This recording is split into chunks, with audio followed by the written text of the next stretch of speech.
Assalamualaikum Win, punten ngaganggu waktosna sakedap. Waalaikumsalam, mangga bade aya naonnya?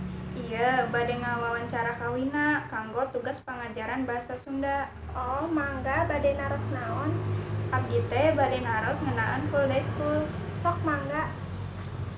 Jadi naon hartos full day school teh? Full day school teh nyaeta sakola sadinten pinuh. Terus kunaon atuh hal ayana full day school teh?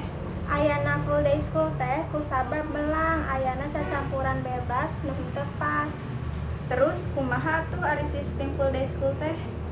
Sistemna nyaeta sakola sadinten pinuh, nu di mana sakola ngadaptasi sistem diajar di bumi.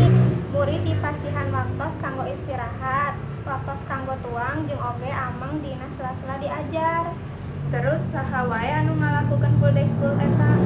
Anu ngalakukeun full day school teh nyaeta murid SD, SMP, sareng SMA. Terus naon wae atuh kaleuwih tina sistem full day school teh?